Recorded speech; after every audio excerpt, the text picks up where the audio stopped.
What's going on, everybody? This is DK Dynamite, and tonight we're going to be talking about the next DLC update for Black Ops Cold War, 2 upcoming events, as well as some other unexpected news. Definitely stay tuned. But before we jump into that, be sure to hit that subscribe button down below, turn notifications on, and be sure to send proof of your subscription over on my Twitter or Discord to be entered in my brand new gameplay lottery system. So each week, I'll pick one of you guys at random who are subscribed to play some Call of Duty with, whether it's multiplayer, zombies, Warzone, and I'll announce the winners in upcoming videos, Discord, and even my Twitter at random, right? Maybe a Monday I announce a winner, we play on Wednesday, I announce a winner on Friday, we play on Sunday during a stream. Whatever the case may be, should be a ton of fun, and hopefully you guys enter in on that. But as we got confirmed earlier today, tomorrow during the CDL Champs, we'll be seeing the finale of the Cold War competitive season, with Atlanta FaZe facing off against Toronto Ultra at 3 p.m. Eastern. I'll be live with the entirety of Champs tomorrow, and not just because I love some Cold War multiplayer, but we also have the Vanguard multiplayer reveal at some point during the live stream. We're not sure when, but I'll be live with the entirety of Champs. We're not sure when they're going to show some Vanguard footage, but we'll just sit back, enjoy some sweaty games of multiplayer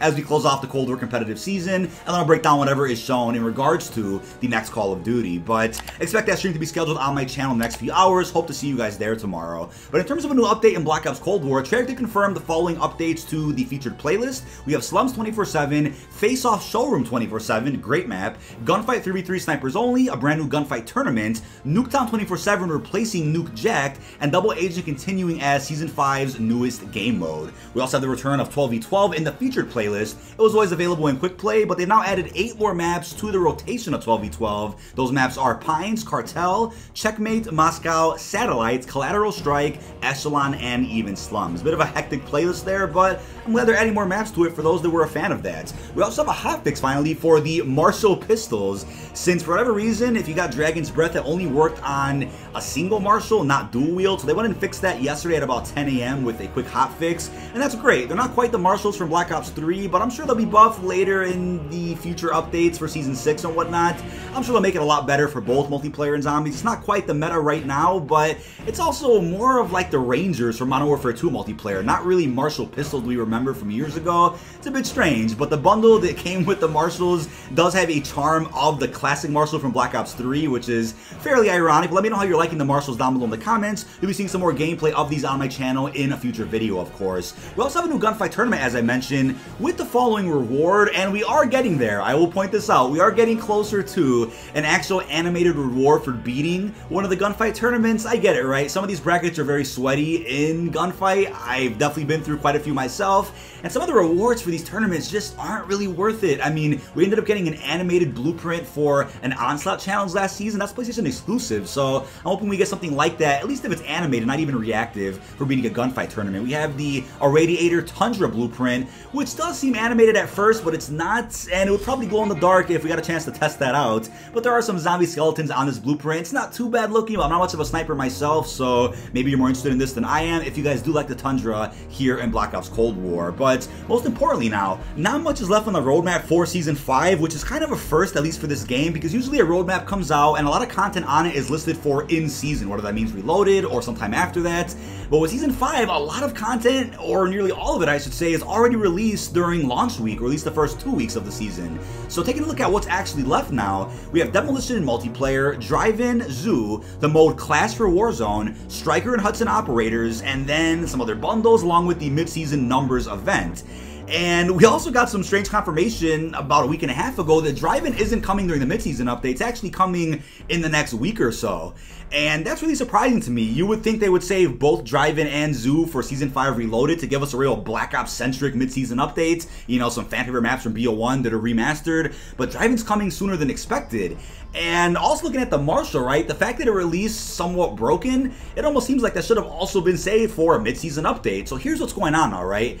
Either during Season 5 Reloaded, we're about to get the most amount of surprises possible than we've ever gotten for a mid-season update, where we get a whole new roadmap with a bunch of content that isn't rumored at all, stuff that we didn't expect, or not much is being saved for the mid-season update because they don't want to take away the spotlight from the upcoming Vanguard Alpha, Vanguard Beta, and some other marketing they'll be doing for that game. Maybe Season 5 Reloaded will be one of the first mid-season updates for this game that doesn't provide much because they don't want that to be the focus when they want us to focus on what's going on with Vanguard. Maybe that's what's happening here, but it's one or the other. That still is a good amount of content, but that's not really on par with what has dropped in the past 4 mid-season updates. Just not enough. Not to mention the lack of a new weapon, which would be a bit of a first, right? Every season in the past has always dropped a new weapon during the mid-season update. So could we be getting a season 1 here where we get just some ridiculous surprises that will blow our minds and end up, you know, surpassing expectations for season 5? Now, shall I also remind you that Insider the Modern Warfare 2 Ghost did a report not too long ago that about 12 maps were done for Cold War multiplayer, and we got 5 here with season 5, right? We have Echelon, Slums, Showroom, Drive-In, and then Zoo. So leaves us with about 7 left to go. Will they end up dropping maybe 2 more surprise ones in Season 5 Reloaded and then the remaining 5 at some point in Season 6? On top of that, Raven then released their own roadmap of sorts for just their upcoming playlist changes over in Warzone. Here's where things get a bit spicy. So from September the 2nd to September the 8th, there is some type of an update underneath Rebirth there that is classified. So is that going to be the Numbers event that is being hinted right now on the Season 5 roadmap? We all thought the Numbers event would be something like Groundfall, Hunt for Adler, Outbreak, the Rebirth events, you know, events that we got in the past that were just in-game challenges to complete for multiplayer Warzone zombies. You would then be able to unlock exclusive blueprints, yada yada yada, but is it something more than that where it's its own playlist? And I kind of predicted this not too long ago where I'm like, you know what, they're hinting at such a big storyline right now with all these villains going up against Woods and his crew, a brainwashed Adler. Could this Numbers event be Stitch's master plan in Verdansk, where the sleeper agents have awoken and now we have to face them, kill them off in some type of game mode or a live event? I mean, who knows what this Numbers event actually is, but it may wrap up the storyline in ways that a typical cutscene maybe can't.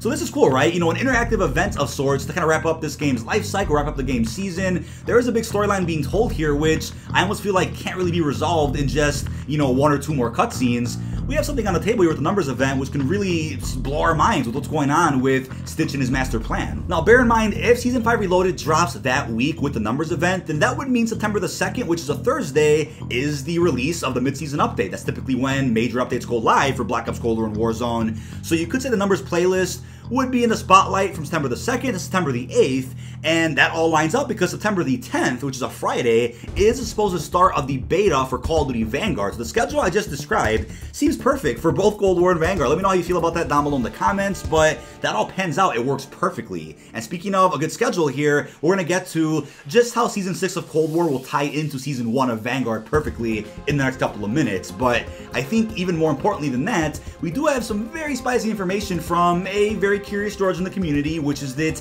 the operators of Mason and Ghostface do exist for Black Ops Cold War and Warzone. It should release at some point in time, but the models for them don't exist just yet.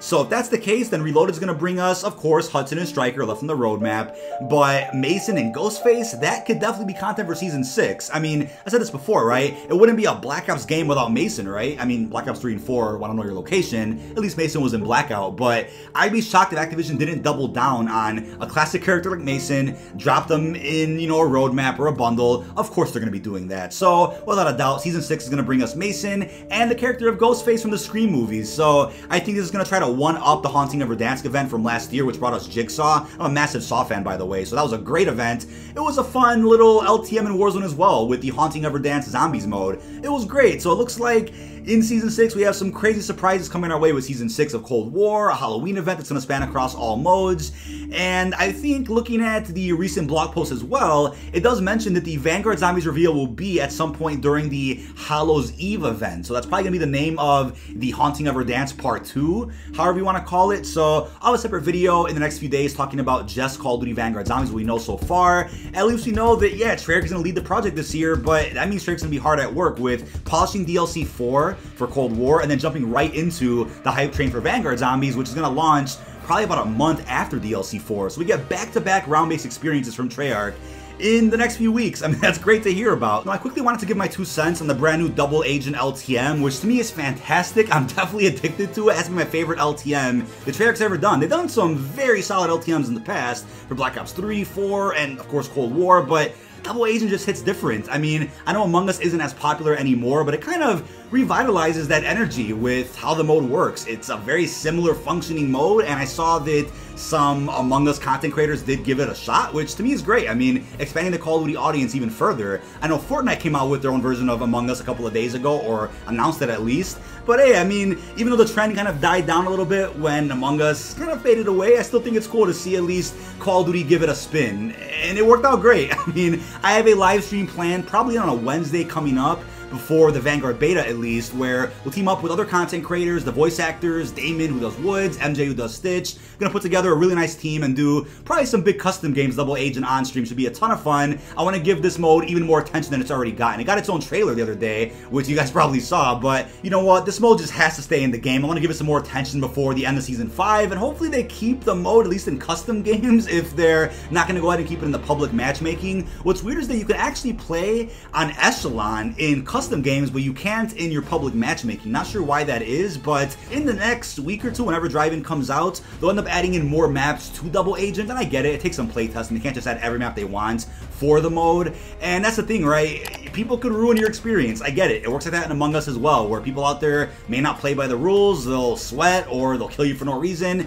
That's how any multiplayer works. But when you play with your friends, mic's on, of course, playing it the way it's intended, it's just a magnificent game mode all the way around. In terms of what's happening from Season 6 to Season 1, same thing as last year of Modern Warfare, where the 6th season comes out, and it'll still be active even when the next Call of Duty releases. So you'll be able to play Vanguard and complete your Season 6 Battle Pass, rank up, and then Season 1 is supposed to start on November 23rd.